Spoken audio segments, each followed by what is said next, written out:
സത്യം പറ. തീർച്ചയായിട്ടും. കാരണം എന്ന് വെച്ചാൽ ഇപ്പൊ വർക്കുകൾ കുറവാണ്. എല്ലാവർക്കും ദൈവാനുഗ്രഹം ഉണ്ടെങ്കിൽ കിട്ടൂല വരാ, ഈശ്വരാനുഗ്രഹം ഉണ്ടെങ്കിൽ തീർച്ചയായിട്ടും. അല്ലാണ്ട് ഇപ്പൊ നമ്മളിപ്പോ ഒരാളെ പേരെടുത്ത് പറയുന്നില്ല, പലരും ഇങ്ങനെ കരഞ്ഞും ഇമോഷണൽ ആയിട്ടും സിനിമ കിട്ടില്ലെന്ന് പറഞ്ഞു കഴിഞ്ഞാൽ സിനിമ കിട്ടുമോ? ഇല്ല. പിന്നെ ആട്ടയാണ് ഇപ്പൊ സിനിമ തിയേറ്ററിൽ പോയിട്ട് വലിയ റിവ്യൂ കൊടുക്കാറില്ലല്ലോ. ഇപ്പൊ മാന്യമായിട്ട് സിനിമകളുടെ എന്താ പറയാ സ്പൂഫ് ചെയ്യുന്നുണ്ട്, ഭയങ്കരമായിട്ട് വ്യൂസ് കയറുന്നുണ്ട്, കോമാളിത്തരം മാറുന്നുണ്ട്. എന്നിട്ടും പലരും പേര് ഞാൻ പറയുന്നില്ല വ്യക്തിയുടെ, നമ്മളോട് നടന്നുകൊണ്ട് കോമാളിയാവുന്നതുകൊണ്ട് സിനിമകൾ കിട്ടുന്നില്ല എന്ന് പറയും. സിനിമ എന്താണ് ഒരു എന്താ പറയാ എല്ലാവർക്കും കിട്ടുന്ന ഒരു പ്ലാറ്റ്ഫോം ആണോ സിനിമ? അല്ല. എല്ലാവർക്കും നായകനാകാൻ പറ്റുമോ? അത് പറഞ്ഞു. എല്ലാവർക്കും നായകന്മാരാകാൻ പറ്റില്ല.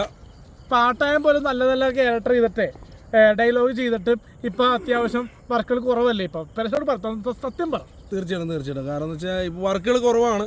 എല്ലാവർക്കും ദൈവാനുഗ്രഹം ഉണ്ടെങ്കിൽ കിട്ടൂല വരാ, ഈശ്വരാനുഗ്രഹം ഉണ്ടെങ്കിൽ തീർച്ചയായിട്ടും. അല്ലാണ്ട് ഇപ്പൊ നമ്മളിപ്പോ ഒരാളെ പേരെടുത്ത് പറയുന്നില്ല, പലരും ഇങ്ങനെ കരഞ്ഞും ഇമോഷണൽ ആയിട്ടും സിനിമ കിട്ടില്ലെന്ന് പറഞ്ഞു കഴിഞ്ഞാൽ സിനിമ കിട്ടുമോ? ഇല്ല. പിന്നെ വേറെ കാര്യം ചോദിക്കട്ടെ, ഇപ്പോ സിനിമ എന്ന് പറയുന്ന ഇൻഡസ്ട്രി 300 സിനിമ ഒരു വർഷം ഇറങ്ങുന്നുണ്ട്. അപ്പൊ അതുകൊണ്ട് തന്നെ ഇപ്പൊ പണ്ടൊരു പുള്ളി വന്നിരുന്നു, സന്തോഷ് പണ്ഡിറ്റ്ജി, ചേട്ടൻ അറിയാൻ പറ്റും. ഞാനൊരു പുതിയ പടത്തിൽ വില്ലനൊക്കെ ആയിട്ട് ചെയ്തു സാറിന്റെ പടത്തിൽ. അപ്പൊ അദ്ദേഹത്തിന്റെ സിനിമകൾ പണ്ഡിറ്റിന്റെ പുതിയ പടത്തിൽ വില്ലനായിട്ട് ചെയ്തു. കേരള ലൈവ് എന്ന് പറഞ്ഞ സിനിമ പെരേര ഉണ്ടായിരുന്ന ലൊക്കേഷനിൽ കാണാൻ വന്നത് ചോദിക്കട്ടെ, 5 ലക്ഷം മുടക്കിയ പുള്ളി പടം ചെയ്തത്.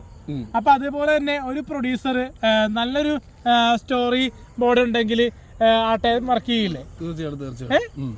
കാരണം നമ്മളെ പോലെ ആൾക്കാർക്ക് വർക്ക് ചെയ്യാൻ ഒരുപാട് പേര് എനിക്ക് കോൾ ചെയ്യുന്നുണ്ട് വിദേശത്ത് നിന്ന്, പ്രൊഡ്യൂസ് ചെയ്യാന്ന് പറഞ്ഞേ.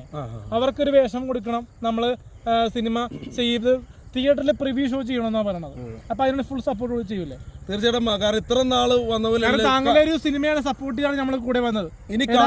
ഏതാ പടം ഫസ്റ്റ് സപ്പോർട്ട് ചെയ്ത പടം? Colony cinema. അല്ല, ഞാൻ തിയേറ്ററിൽ വന്ന് സപ്പോർട്ട് ചെയ്ത പടം അത് അങ്ങനെയാണ് ഞങ്ങൾ പരിചയമായത്. ഒരു കടന്നൽ കഥ, അതിന് നല്ലൊരു വേഷം ഞാൻ ചെയ്തു. അതുകൊണ്ട് തന്നെ സിനിമ ചെയ്യണമെന്ന് താങ്കൾക്ക് ആഗ്രഹമില്ലേ? തീർച്ചയായിട്ടും. അപ്പൊ ഒരു പ്രൊഡ്യൂസർ ഭാഗത്ത് വന്നിട്ടുണ്ട് ചെയ്യാന്ന് പറഞ്ഞു. അപ്പൊ ചെറിയ കളിയല്ല, ഇനി വലിയ ഗെയിമുകളാണ്. നമ്മളെ വെച്ച് സിനിമ ചെയ്യാൻ വരെ ആൾക്കാർ ഉണ്ട്. അപ്പോ അതുകൊണ്ട് നമ്മള് വെറുതെ ഇരിക്കുന്നില്ല. നമ്മളിപ്പോ ചെയ്യുന്ന വർക്കുകൾ അല്ലെ, ഷോർട്ട് ഫിലിമുകൾ 3 ഉണ്ട്.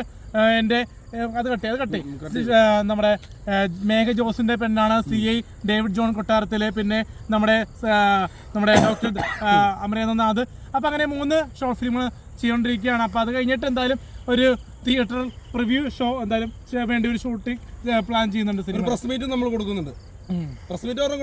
ഒരുപാട് പുതിയ ആൾക്കാർ വരുന്നുണ്ടല്ലോ ഫീൽഡിലേക്ക്. അപ്പൊ അതുകൊണ്ട് തന്നെ നമുക്കൊരു ആഗ്രഹം ഉടനെ പ്രതീക്ഷിക്കാം. എന്തായാലും ഞങ്ങളുടെ പുതിയ സംരംഭങ്ങളൊക്കെ ആയിട്ട് എന്തായാലും ഇനി പെരേരയെ പിടിച്ചാൽ കിട്ടില്ല. പിന്നെ അത് മാത്രമല്ല, 2 പുതിയ ഗെയിമുകൾ പ്ലാൻ ചെയ്യുന്നുണ്ട്. AJP ക്രിക്കറ്റ് ഷോ, അത് ഒരെണ്ണം പെണ്ണുങ്ങളെ വെച്ചും പ്ലാൻ ചെയ്യുന്നുണ്ട്, ഒരെണ്ണം ആട്ടയത്തിനെ വെച്ചും പുതിയ ആണുങ്ങളെ വെച്ചൊക്കെ പ്ലാൻ ചെയ്യുന്നുണ്ട്. പുതിയ ആൾക്കാർ പ്ലാൻ ചെയ്യണം ഒരു ക്രിക്കറ്റ് മാച്ച്.